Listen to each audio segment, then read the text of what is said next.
actually bring it up on my end so I could actually see what the hell I'm talking about. All right, so the thing that actually kind of bugs me about this album track list is the fact that some of these songs are not hits. Some of these songs are simply not hits. Some of these songs, in my opinion, relatively speaking, in Eminem's catalog are flops. And it seems, or not necessarily even flops, but songs that were overlooked because of whatever. Like, there's a lot of songs from Revival on here. And it almost kind of feels like Eminem is like, you guys kind of slept on these songs, so I'm gonna put them on Curtain Call. For some reason, this is a double disc. You know what I'm saying? Like, this is a double disc album. This is 2 CDs, but he has Nowhere Fast featuring Kalani and Kings Never Die featuring Gwen Stefani. And what was the other song? I want to say Won't Back Down from featuring Pink. All these songs, I know Won't Back Down was from Recovery, but the track with Kalani and the track with Gwen Stefani and the track with Yellow Wolf, Best Friend, relatively speaking, in my mind, were flops. Like, these weren't like massive hit singles that shifted the culture like his other songs did. Like, when you look at this track list, you have songs like Godzilla featuring Juice WRLD, which, Hate It or Love It, is a massive single.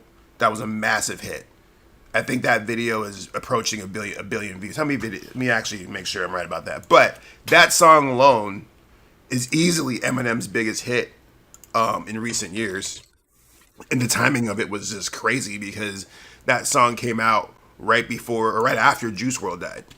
Like, a couple weeks after Juice WRLD died, which is kind of weird when you think about it. I know conspiracy theorists would be like, that was strange. Yeah, the Godzilla video currently is at 500,000 views. And it's by far Eminem's most successful song in recent years. So it makes sense that it would be the lead on this album. But songs like, let's see which one. You're Never Over, which is the Proof dedication song on Recovery, that was never even a single. And, I mean, yes, I get it. It's a dedication song to Proof, and it's like, that's his boy and all that. But that song's not that great. That song's just not that great. It's just not a good song. I'm sorry. Like, Eminem fans, you guys can attack me. It's a very introspective and powerful song for him personally. But you mean to tell me that that song is a hit single just as good as The Monster with Rihanna? Or Venom? Crack a Bottle? River? These are massive hits. You know what I'm saying? He put Headlights on there, which we know, which is an alright song. That's the song where he apologizes to his mom. And even that song is like, I guess that's a hit. I don't know. I guess the thing that this like kind of really exposes to me about Eminem is that Mans has been kind of treading water for a minute.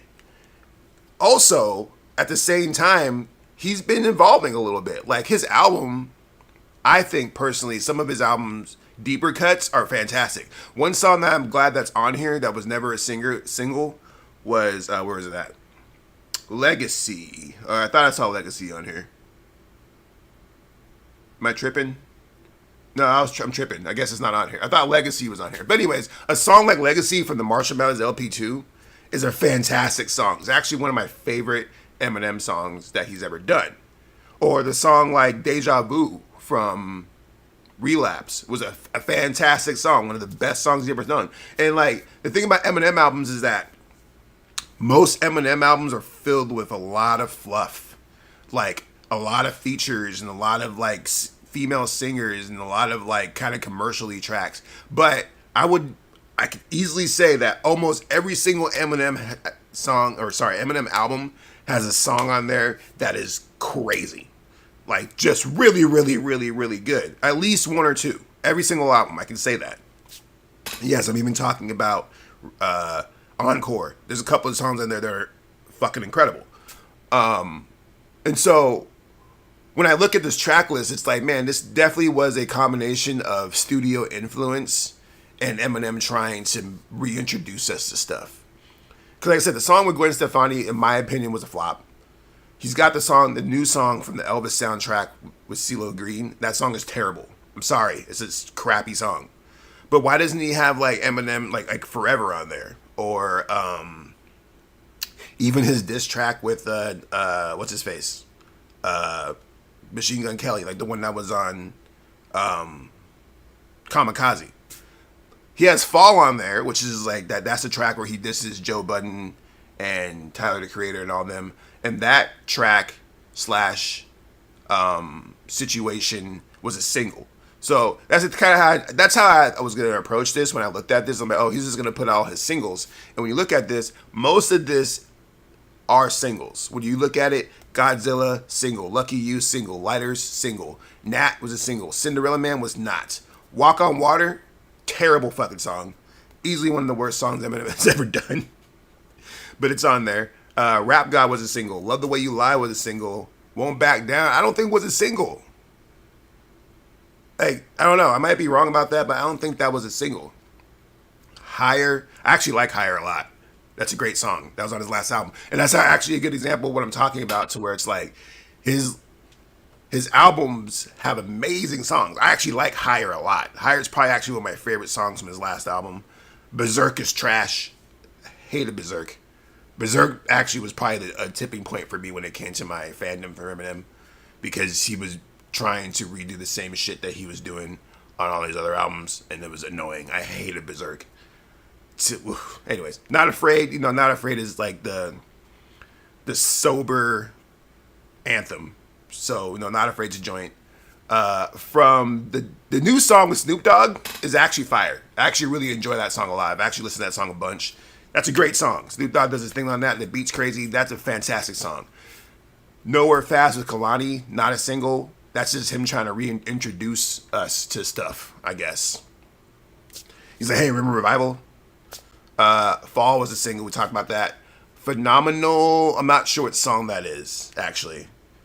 Not sure what song that is. Fastlane with Royce da 5'9", fantastic track. I rock with that song, super heavy actually. I bump that song almost weekly. And once again, we talked about the Proof You're Never Over song. That's this one. There's a second disc. He did 2 discs for some reason. So this 2 has 3 a.m., which is from Relapse, which is dope. I like that song. Spacebound from Recovery, which was a single. And, it's cool. I mean, Recovery was one of those albums that is like a certain time frame of my life. I was going through a lot of stuff when Recovery was coming out. So that album, like, hits me in a certain way, but when I go back and listen to it, it doesn't hold up that well, like, sonically. Beautiful. Yeah, whatever. It seems like the second disc is a little bit more dialed back. Monster. I love Monster. Monster's actually my jam. I actually mess with Monster a lot. I love that song of Rihanna. That song's tight. Venom, cool. Crack a Bottle is actually one of my favorite Eminem songs. I'm cool with that. Is This Love '09? This is a new song, a old song that 50 Cent and Eminem did that was not released. I'm not exactly familiar what the song is. I may have heard it before, maybe not, I don't know. River with Ed Sheeran, I actually like that song. I actually like River with Ed Sheeran, that's a great song. Survivals, Best Friend with Yellow Wolf. That's kind of weird, because I actually thought that Yellow Wolf had beef with Shady, so that's actually really interesting.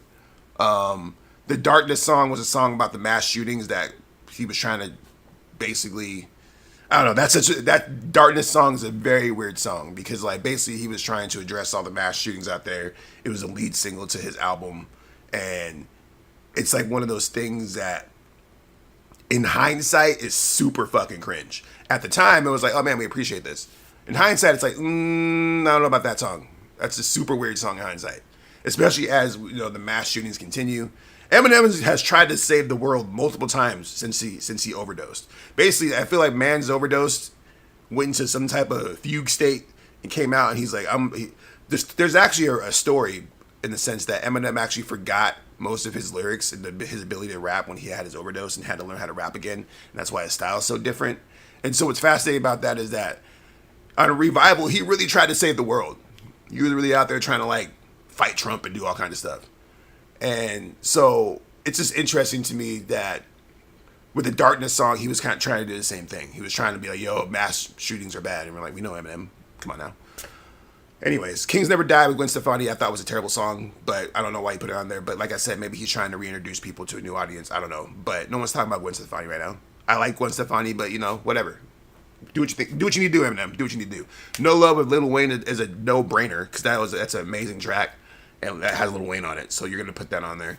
Headlights with Nate Russ. That's the Mom Apology song, which is a weird track, but he had to do what he had to do on that. So I guess you're gonna put it on Curtain Call too. The King and I hate. Don't like that song. I think it's trash.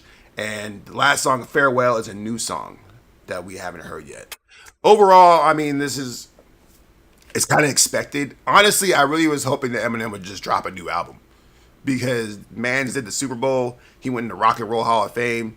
And now we're getting a greatest hits album.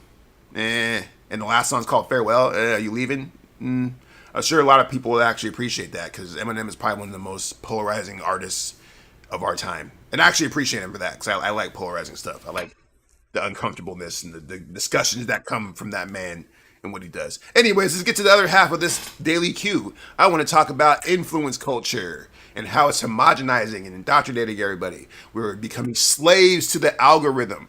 We're over here trying to appease this internet god entity that exists on all these different apps by being like, oh, I gotta do this and I gotta post at certain times and I gotta say certain things and I gotta type certain things in my captions. And if I don't do these things, then I won't be successful in the way that I need to be to make my career pop. It's a fucking pandemic the way this shit fucking is taking over. And the thing about this is full disclosure, I actually do social media marketing for several clients. Some of them are corporate, some of them are not. For a living, it's how I pay my bills. So I'm all up in this shit. I spend 8 to 10 hours on my phone every day posting for other people, and I make money from it. So that's like I have an invested interest in the social media world. And what I've come to understand and what I've come to like really realize when I watch all these people operate and I'm getting instructions to do this and instructions to do that, and then they're like, oh, we want to be like this person and we want to do that. Everybody's doing the same shit. Especially in the influencer culture, right? Because in the influencer culture, what I'm really noticing is that the people who are really making the money are the people who are telling you what to do, right?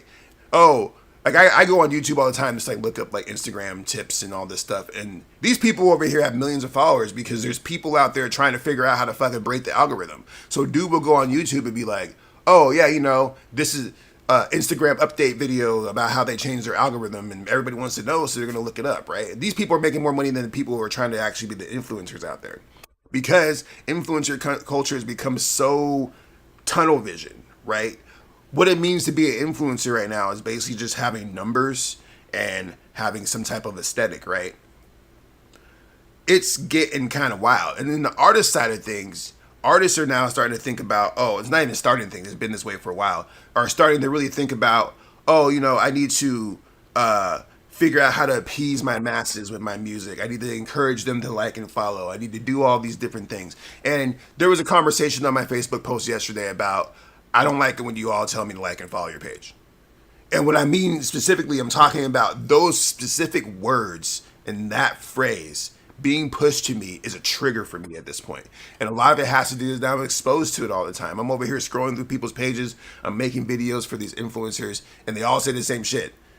Please go like and follow me on my page. No.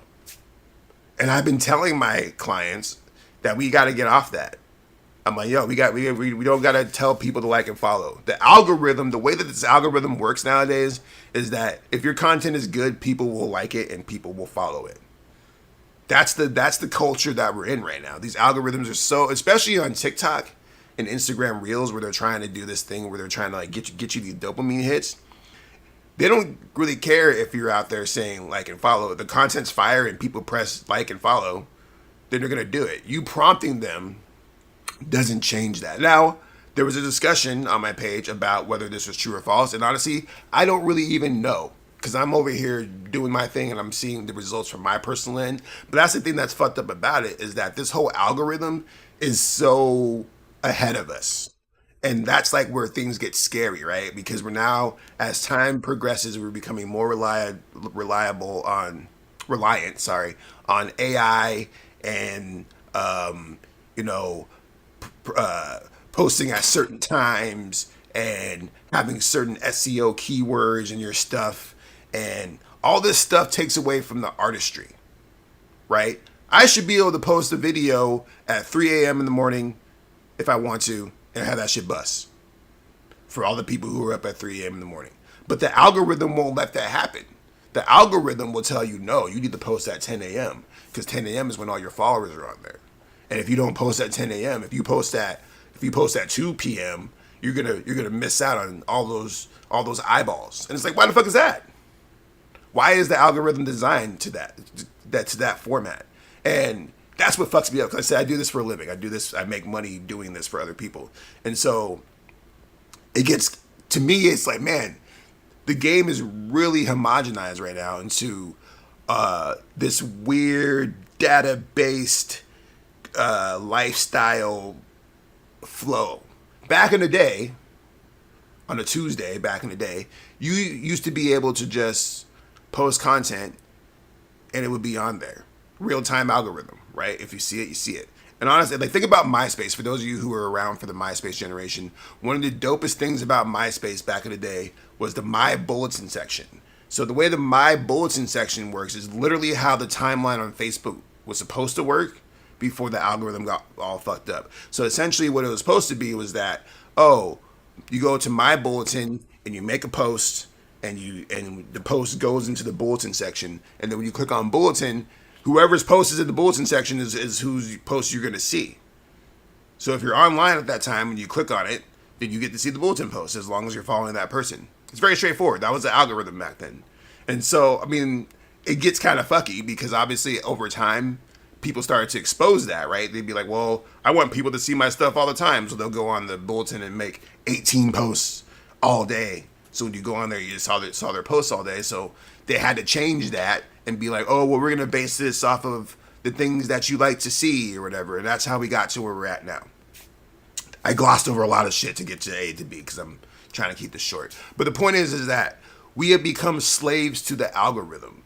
It's getting to a point now where you are now trying to appease an AI data center to get your shit seen. And honestly, I don't have solutions. Like, I'm not over here like being like, well, you should do this instead. I don't have the solutions because I'm just a human being trying to figure this out. I'm just kind of pointing out the problem, and maybe as time goes on, things will change. And I talk about this sometimes with my friends where I'm like, man, we kind of need a new social media app that has no algorithm. I don't even think that's possible because what's also part of it too is that the AdSense and the SEOs and the motherfuckers making money off of your clicks. That's what it really comes down to, the bag. And it's only going to get worse as TikTok gets more popular and you see all these other social media sites like Instagram Reels and YouTube Shorts trying to catch up to TikTok, who just has the algorithm just like on lock with the For Your Page situation. It's going to get worse. And like I said, I don't have any solutions. I just know that me being the type of person that I am, I'm a rebel, right? I like to go another direction. And that's why I tell people, don't be telling me like and follow, because I'm not going to do it. The people that I follow on YouTube or TikTok, or I actually don't really follow a lot of people on TikTok, but when I'm on TikTok or whatever, it's because they touched me in a way that was endearing to me. And even then, on YouTube, I'll admit this, I'll sit here and watch 20 videos from somebody before I click like. Even if they're asking me to do it, whatever. It might take a while because for me, my psychological barriers are so thick right now because of how the influencer culture has made me feel about how I'm supposed to operate. I don't feel quote unquote free to be an artist in 2022. I have to almost treat this like a job where it's like, oh, I better post this TikTok before 10 p.m. and the TikTok better be fire or I'm gonna fail as an artist today. It's trash. We gotta get all that. We gotta get rid of all that shit. And like I said, I don't have any solutions right now. I like to think that I'm a problem solver when it comes to things like this, but I'm just one dude trying to post videos and have a good time, live my best life. But I also know, like I said earlier, I make a lot of money doing this shit, posting for social media accounts and running corporate pages and doing all this stuff. And these are just the things I've come to notice where it's like, man, this is really not fun. I'm not saying I don't enjoy my job because honestly, my job is probably one of the fucking sickest jobs that you could probably have right now in this world. But I'm just being a problem solver and quote unquote an innovator and always looking forward.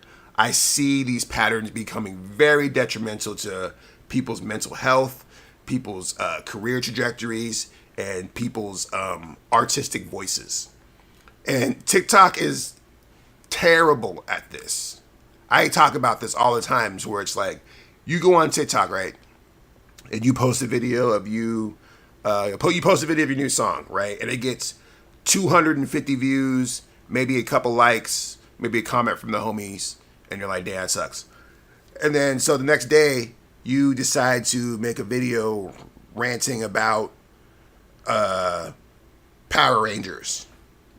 Like you think the new Power Rangers movie is trash or something like that. I don't know. We're spitballing here. So you go on there and you make that TikTok.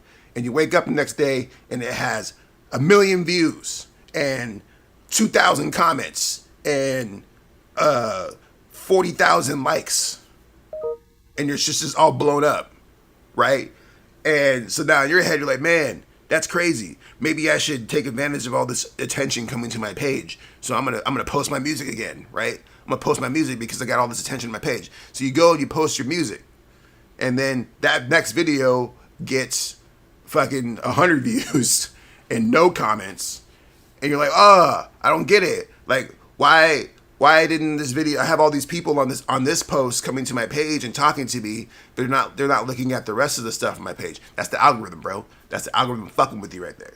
And so then what ends up happening is that you're like, oh, I gotta figure something out. So you go back to your phone and you make another video about the Blue Ranger. You're like, man, the Blue Ranger is he's so tight. You make a video about the Blue Ranger, and that video blows up. And now that video has 5 million views and has twice as many comments and twice as many likes. And you're like, oh man, it happened again. It happened again. And so then you once again try to push your music, and it gets 300 views. You're like, ah, dang, maybe I should just talk about Power Rangers. Bam, all of a sudden you're a Power Ranger page. All of a sudden your TikTok is all about Power Rangers. Because every time you post about Power Rangers, the algorithm has designed it to be that video they want the world to see. It's not your choice. It's TikTok's choice to be like, yeah, this nigga's talking about Power Rangers. That's what his account's about. And so now you might get millions and millions and millions and millions of views, but it's not in the lane you want to be in. It's not the stuff that's really fulfilling you internally. You're just following a freaking algorithm. And like I said, this happens time and time again to where, I don't know why my camera cut off there. Oh. Anyways, it happens time and time again where you reach a situation where you feel like you have to follow something that isn't quite genuine to you. And so you're over here trying to chase the Joneses. You're over here doing TikTok dances. You're over here talking about why so and so is trash or why you love something so much, which is fine, right? But then, like, where's the artistry, right? Where's the point in time where you're actually making the content that you really truly want to make, and at what point in time are you just doing the shit to appease to the powers that be? Don't worry, guys. I'm bringing my camera back here in a second. I know you guys want to see my lovely face here. But these are the things that I think about when it comes to this type of shit. These are the things that you have to be concerned about. To where it's like, you could be out here trying to live your best life, trying to make this art shit work, and it just doesn't. And you feel like you aren't doing what you want to do because you're a slave to some type of weird ass algorithm that is made up. And so you just have to think about these things. I don't know what's going on with my camera here. See if I can bring it back here. Yeah, these are the things you just have to think about when it comes to how you move as an artist. Like I tell people time and time again, make it about your story. If you're gonna be out there posting on TikTok and doing all this bullshit, you might as well make it about your story and who you are as a person, right? Don't sit here and try to like copy somebody else's style because somebody else's style is working for you, because that's not gonna work the way that you want it to. It's gonna make you disappointed. It's gonna make you fucking depressed. I know this because I've seen this and I've experienced this time and time again, to the point where I said, fuck it. I'm gonna go out here and just move the way I wanna move. And if you can't accept me for it, then so be it. You know what I'm saying? That's just how it works. This is a good place to stop anyways, because my camera is not working anymore for some reason, so I gotta figure that out. But I appreciate you guys watching the Daily Q. We'll be back again with more videos every single day. This time our camera will probably be working better. I don't even know what happened. OBS is just like, nah fam, you're ugly, turn it off. But whatever, appreciate you guys watching Daily Q. We out, peace.